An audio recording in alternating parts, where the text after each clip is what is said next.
room making excuses why he couldn't catch Stan's fastball. So I begged Michael to be here instead of what's his name, but Michael obviously had more important things to do. I got stuck with. I'll remember your name sooner or later. What is it you do again? I just copied some of the crap he did.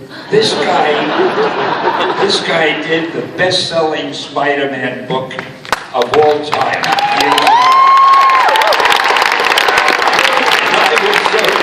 I didn't talk to him for 5 years. All right, so look at everybody, whether you're old or you're young, at some point you got to go out into the world trying to get a job, right? I mean, arguably one of the most difficult things we have to do. I've written before how I got rejected hundreds of times. So see if you can just tell people how you got your introduction into the business and how tough of a road it was and how many doors you got closed on your face before they finally said it was easy for me. I started out as a lowly assistant. People realized how brilliant I was, and before you know it, I was the editor and art director. And see, he's got to learn how to cut a story short. I heard him before going on and on and on with his history, and I heard the sound of snoring in the audience, and I said, I've got to come up here and rescue you, because I care for you people. By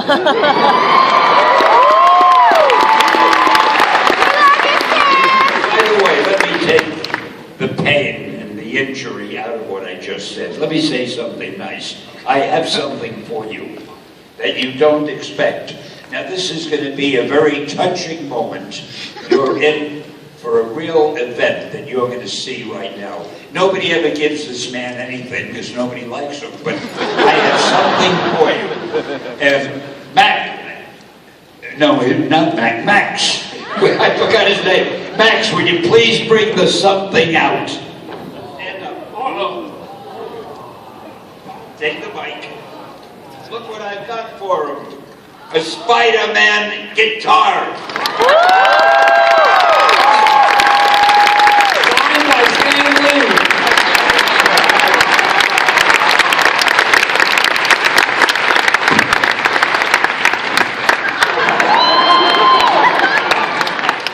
He is so awed, he is so overwhelmed by gratitude. What's he doing? Are you going to play it for us? All right. Well, I thought it would really cause more of a stir than that. I mean, if that's how emotional you're going to get, I'm going to take the damn thing back. All right, let's go back to the early 60s. I mean, that's it with the guitar. We planned it, we rehearsed it for hours, that we'd give him the guitar and he would melt in a sea of emotion and gratitude.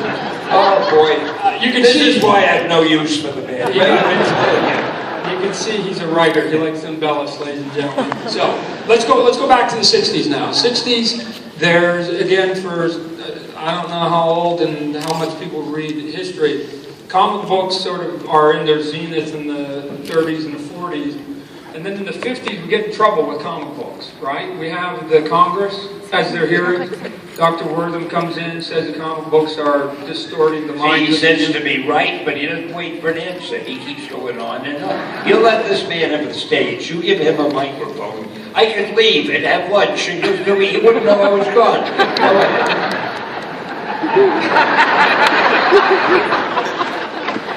I came to rescue them for you, and I still can't shut them up. I mean, to rescue them from you. So let's see if we can answer at least one question before these good people have to go here. So, in the 60s... They don't have to go, they're going because you won't stop talking. I know, I am adorable.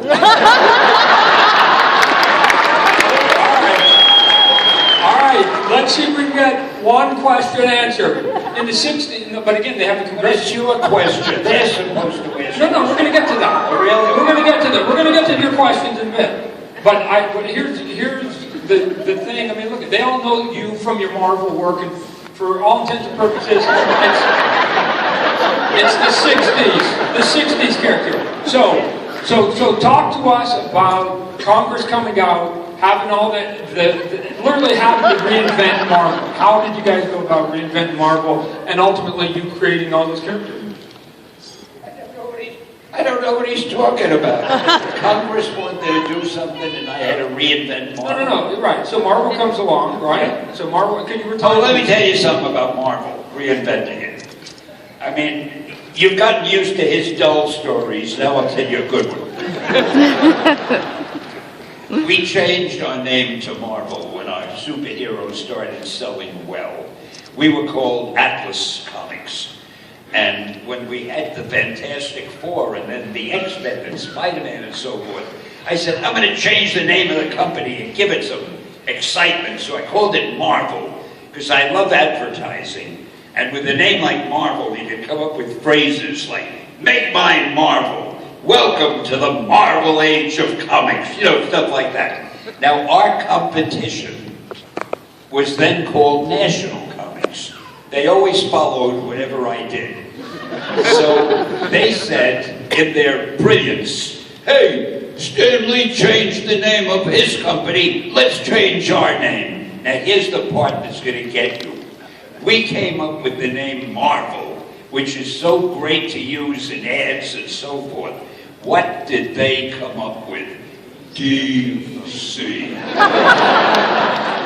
Welcome to the DC age of comics. Make mine DC. It was so easy for us to do better than them.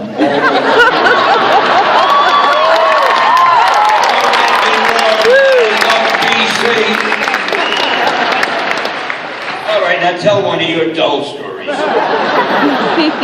Okay, so now you've got Marvel, and now you've got to come up with basically a band of new characters. So walk us through the process of what it was like, because it seemed like you were throwing out a lot of ideas to those creative guys, the artists at that point, that were having to take all your crazy ideas. And I mean, within the span, all those characters I just mentioned earlier came out in the span of about 3 years. So why was that so prolific at that point?